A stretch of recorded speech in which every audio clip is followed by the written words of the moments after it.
most diligent of us can't avoid the toxins that are surrounding us in the air, in household products, and even in organic food. But there are things that you help your patients do that help them rid themselves the best they can of some of the toxins and keep themselves as safe as they can. So what are those? Sure.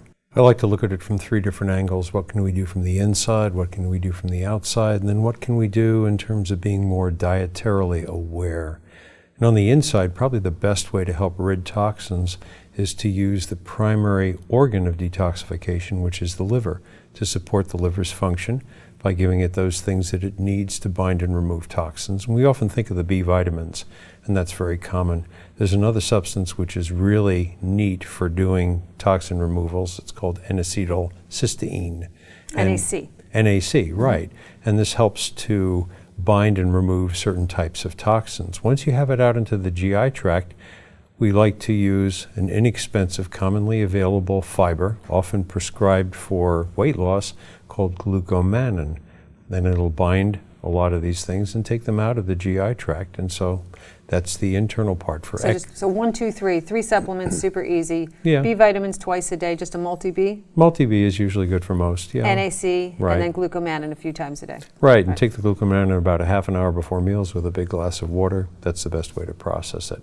And from the outside, there are a lot of really neat things that you can do. You can do contrast bath therapy that you can do in the shower, start out really, really hot, make it cold very briefly, and then hot again. This helps to export toxins externally and also drive them out of the tissue in the lymphatic system, feed them over to the liver. What does the hot cold do? I know sweating. I love sweating. I love my hot baths, hot yoga. Oh yeah, and saunas, sure. Oh, yum. What does the hot and cold do? The hot and cold allows the tissue to get more circulation in it with the heat, more blood flow, more fluids, etc. And then the brief period of cold squeezes it down thermally. And so it's kind of like milking the tissue and getting things out into the lymphatic system. Works really well.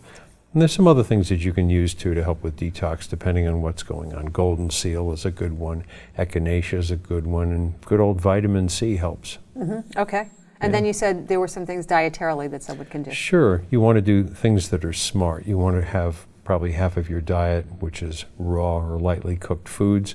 You want to avoid fried foods. You want to avoid simple sugar. You want to chew your food very, very thoroughly.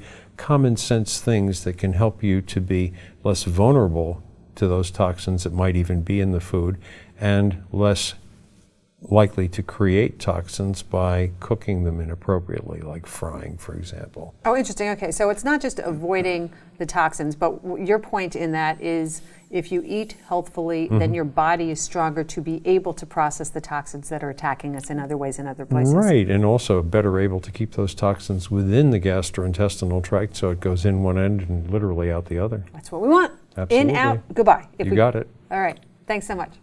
If you liked what you saw today, we have more videos with Dr. Rubman at our website. He also writes a blog for us, Nature Doc's Patient Diary. So come visit bottomlineinc.com and share. Share with your friends on Facebook, Twitter, whatever's your preference.